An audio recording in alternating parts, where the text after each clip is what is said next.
Dear student, आप सभी का आईपी स्टडी में स्वागत है। आज हम चर्चा करने वाले हैं खाता बही के खातों का शेष, खाता बही में खातों का शेष कैसे निकालना है, इसके बारे में आज चर्चा करेंगे। तो खाता बही में खातों का शेष कैसे निकालना है, इसके बारे में हमको समझना है। तो सबसे पहले थोड़ा सा थ्योरी सेक्शन से शुरुआत करते हैं, तो आपको समझने में दिक्कत नहीं होगा। तो एक निश्चित अवधि के अंत में या व्यापारिक वर्ष के अंत में खाता बही के सभी खातों को बंद किया जाता है। एक निश्चित अवधि के अंत में या व्यापारिक वर्ष के अंत, व्यापारिक वर्ष मतलब 1 अप्रैल से लेकर 31 मार्च तक को व्यापारिक वर्ष, इसको वित्तीय वर्ष बोला जाता है। 1 अप्रैल से 31 मार्च ये होता है वित्तीय वर्ष, वित्तीय वर्ष होता है। और कैलेंडर वर्ष किसे कहते हैं? तो कैलेंडर वर्ष जो है 1 जनवरी से स्टार्ट होता है और 31 मार्च तक चलता है, 31 दिसंबर तक चलता है, 31 दिसंबर तक चलता है। ये क्या कहलाता है? ये होता है कैलेंडर वर्ष, कहलाता है। ये कैलेंडर वर्ष कहलाता है, ठीक है। तो आपको समझना है कि 1 अप्रैल से 31 मार्च वाले को हमको क्या बोलना है? वित्तीय वर्ष बोलना। और 1 जनवरी से 31 दिसंबर कैलेंडर वर्ष कहलाता है। तो एक निश्चित अवधि, तो कोई भी अवधि हो सकता है।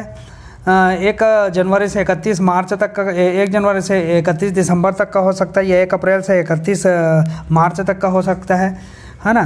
तो यह व्यापारिक वर्ष के अंत में खाता बही के सभी खातों को बंद किया जाता है, या हो सकता है 1 महीने के अंतराल में बंद करना हो, तो उनके शेष निकाले जाते हैं। तब उस स्थिति में हम क्या करते हैं? जब हम खाता को बंद करते हैं उस समय शेष निकालते हैं। खातों का शेष निकालने के लिए प्रत्येक खातों की डेबिट एवं क्रेडिट भाग को क्या कर दिया जाता है? अलग अलग जोड़ किया जाता है। अलग अलग जोड़ेंगे मतलब जैसे यहाँ पर देखिए, जैसे रोकड़ खाता यहाँ पर बना है, तो ये हो गया आपका डेबिट भाग। ये यहाँ पर डेबिट है, डेबिट मतलब विकलन, तो डेबिट भाग इसको जोड़ेंगे, ये यहाँ पर जो अमाउंट दिया हुआ है इसको जोड़ेंगे। और यहाँ पर है क्रेडिट भाग में जो अमाउंट लिखा है उसको जोड़ेंगे, ठीक है। तो उसके बाद क्या बोल रहा है? डेबिट भाग और क्रेडिट भाग को अलग अलग जोड़ किया जाता है, और जिस पक्ष का जोड़ अधिक होता है उसमें से कम जोड़ वाले पक्ष की राशि को घटा दिया जाता है। जिस पक्ष का जोड़ क्या हो जाएगा? अधिक होगा, उसमें से कम जोड़ वाले पक्ष की राशि को क्या कर देते हैं? हम घटा देते हैं, और अंतर की राशि ज्ञात कर ली जाती है। और जो अंतर की राशि है ज्ञात कर लेते हैं। जैसे देख लीजिए, यहाँ पर हम लोग अगर मान ले जाए इसको जोड़ेंगे, तो ये है 20,000, 20 और ये 2,000, 20 2 22,000, और यहाँ पर है 1,000, मतलब कितना हो गया टोटल? 23,000, ठीक है। एक तरफ का डेबिट पक्ष का योग कितना हो गया? 23,000। और इस पक्ष का योग देखिए, यहाँ पर है 5,000, क्रय खाता को लिखा है 5,000, राम को लिखा है 1,500, और यहाँ पर बैंक खाता को 10,000। ये शेष ले जाएगा को नहीं जोड़ना है ना, इसको तो हम शेष इसमें से घटाने के बाद जो आया है उसको यहाँ पर लिखें, अंतर की राशि को, ठीक। तो यहाँ पर हो गया आपका 5,000 और ये 1,500, मतलब 6,500 रुपये हो गया, और 10,000 तो 16,000 कितना हो गया? 500, 16,500। और हमारे पास कितना है इधर? 23,000 है। 23,000 में से 16,500 को घटा दो, 005 हो जाएगा, और ये हो जाएगा 2, 12 में 6 गया 6, और यहाँ पर हो जाएगा आपका, ये कट जाएगा, मतलब 6,500 रुपये। 6,500 रुपये क्या हो गया? शेष आया। ये देखिए, मैं आपको रफ करके बता रहा था, मतलब इसमें क्या लिखा है? 23,000 में 16,500 को घटाएंगे, 23,000 में से क्या कर देंगे? 16,500 को माइनस कर दो, तो 6,500 रुपया शेष आएगा, ठीक है। इसको आप कर लीजिएगा। तो यहाँ पर देखिए, तो वो जो शेष आया कितना? 6,500 रुपये, उसको हम जिस पक्ष में राशि कम होते रहता है, मतलब जिधर का योग कम होता है उधर उसको लिख देते हैं शेष ले जाया गया करके, और उस माह के अंतिम तारीख को। तो मार्च के माह के अंतिम तारीख कौन सा होता है? 31 तारीख होता है। तो 31 तारीख को लिखेंगे शेष ले जाया गया, और वहाँ पर अंतर की राशि कितनी थी? 6500 रुपये थी। इधर का पक्ष ज़्यादा है, इधर का पक्ष कम है, तो अंतर की राशि को यहाँ पर 6500 रुपये को लिख दिए, ठीक। ये हो गया आपका शेष निकालना, ठीक है। अब इस शेष को हम कौन सा शेष बोलेंगे? डेबिट शेष बोलेंगे या क्रेडिट शेष बोलेंगे? इसके बारे में अभी पढ़ेंगे। तो सबसे पहले शेष निकाल लिए। अब इस शेष को अगले महीने के पहले तारीख को हम क्या करते हैं, उसको शेष लाया गया करके लिखते हैं। तो यहाँ पर देखिए दोनों तरफ 2 ठो लकीर खींचना है आपको। योग करने के बाद 2 लकीर खींच देंगे नीचे में भी, और उसके बाद अप्रैल 1 शेष लाया गया करके लिखेंगे। इसको हमको अगले माह के पहले तारीख को लिख लेना है। 6500 रुपये लिख दिए। ठीक, वैसे कोई भी राशि होगा तो आपको इस टाइप से करना है। अगर इधर शेष ले जाया गया है तो इसकी राशि को हमको इस पक्ष में लिखना है। ठीक है, डेबिट पक्ष में है तो उसको क्रेडिट पक्ष में उसको डेबिट पक्ष में लिखना है। क्लियर हो गया। अब थोड़ा सा और चर्चा कर लेते हैं इसके बारे में। देखिए, डेबिट तथा क्रेडिट जिस पक्ष का जोड़ कम होता है, डेबिट अथवा क्रेडिट जिस पक्ष का जोड़ कम होता है उस और अंतर की राशि लिखकर खातों का जोड़ बराबर कर दिया जाता है। मतलब यहाँ पर हमने समझाया आपको कि इधर का पक्ष का योग जो है ज़्यादा था और इधर का जोड़ क्या था, कम था, क्योंकि यहाँ पर 16,500 हो रहा है, यहाँ पर 23,000 हो रहा है टोटल। तो अंतर की राशि को हम शेष ले जाएगा करके 6500 रुपये लिख दिए। ठीक, उसके बाद अगर दोनों पक्षों का योग समान रहता है तो कोई शेष नहीं रहता। दोनों पक्ष का योग अगर समान हो जाएगा तो क्या होगा, दोनों पक्षों का योग अगर समान है मतलब कोई शेष नहीं बचेगा। ऐसे खातों का सिर्फ जोड़ लगा दिया जाता है। ऐसे में क्या करेंगे, दोनों पक्ष का जोड़ लगा देंगे। इधर 23,000 है, इधर इस तरफ अगर 23,000 है, उधर भी इतना ही है तो इधर भी 23,000 लिख देंगे। यहाँ पर शेष ले जाया गया लिखने का ज़रूरत नहीं पड़ेगा। क्लियर हो गया। उसके बाद आगे बढ़ते हैं। उसके बाद देखिए क्या बोल रहा है, अगर डेबिट पक्ष का योग अधिक क्रेडिट पक्ष का कम तो क्रेडिट पक्ष के अंतर की रकम लिख ली जाती है। मतलब क्या बोल रहा है, अगर डेबिट पक्ष का योग अधिक है और क्रेडिट पक्ष का योग क्या है, कम है।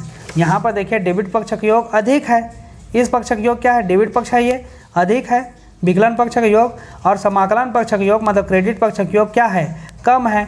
तो अंतर की राशि कहाँ लिख देंगे, क्रेडिट पक्ष में लिख देंगे। ठीक है, लिख दी जाती है। और विवरण के खाने में बाई बैलेंस CD लिखा जाता है। बाई बैलेंस CD हम क्या लिखते हैं, शेष ले जाया गया लिख देते हैं। यहीं पर क्या लिख सकते हैं, by balance CD carry down. ठीक है, CD मतलब कैरी डाउन, ये हो गया। उसके बाद यहाँ पर क्या लिखा है, अगर क्रेडिट पक्ष का योग अधिक और डेबिट पक्ष का योग कम है तो अंतर की राशि को डेबिट पक्ष में लिख देते हैं। यहाँ पर बोल रहा है कि इस पक्ष का योग ज़्यादा है और इस पक्ष का योग कम है तो यहाँ पर शेष ले जाया गया करके लिखेंगे इसमें यहाँ पर राशि को। ठीक, आगे बढ़ते हैं। उसके बाद जिस खाते का जो पक्ष अधिक होता है उसका मतलब जिस खाते का जो पक्ष अधिक होता है खाते का शेष उसी नाम से जाना जाता है। यहाँ पर क्या शेष होगा, तो इस पक्ष का शेष, इस पक्ष का योग ज़्यादा है और इस पक्ष का योग कम है।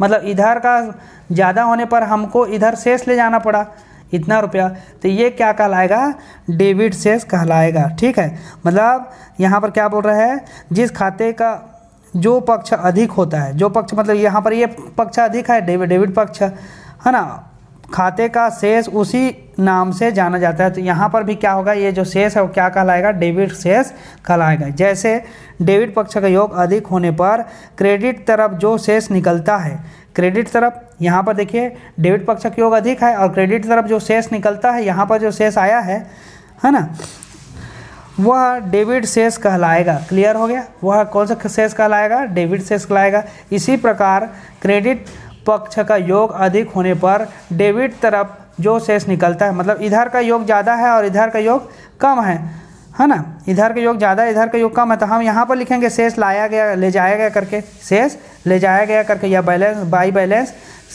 CD करके लिखेंगे और यहाँ पर उसके अंतर की राशि को लिखेंगे। ठीक है, तो उस स्थिति में वो क्या हो जाएगा, क्रेडिट शेष कहलाएगा। आपको एक फंडा याद रखना है कि अगर इधर है मतलब ये डेबिट शेष होगा और इधर है मतलब ये क्रेडिट शेष होगा। क्लियर हो गया, इतना ही आपको समझना है। डेबिट शेष और क्रेडिट शेष, खातों का शेष कैसे निकालते हैं ये आपको पता चल गया कि हम एक पक्ष को जोड़ लेते हैं, दोनों पक्ष को जोड़ने के बाद जिधर का योग ज़्यादा रहता है उसमें से, जिधर का टोटल ज़्यादा है उसमें से जो है जिधर की राशि कम होती है, योग कम होता है, उसको माइनस कर देते हैं। माइनस के राशि को हम क्या करते हैं, जिस पक्ष में कम होते रहता है उधर शेष ले जाया गया करके लिख देते हैं। और दोनों पक्ष को योग को बराबर कर देते हैं और दो नीचे में एक लकीर और खींच देते हैं और उसका जो शेष रहता है उसको अगले माह के पहले तारीख को शेष लाया गया करके लिख देते हैं, चाहे वो इधर क्या बोलते हैं डेबिट शेष हो या क्रेडिट शेष हो, दोनों को इस प्रकार से करते हैं। ठीक है, तो आपको ये समझ में आ गया हो कि खातों का शेष कैसे निकालना है। खातों का शेष निकालना ये भी एक इम्पॉर्टेंट है। जैसे इंग्लिश में आपको देखना है तो यहाँ पर देखिए दिया हुआ है,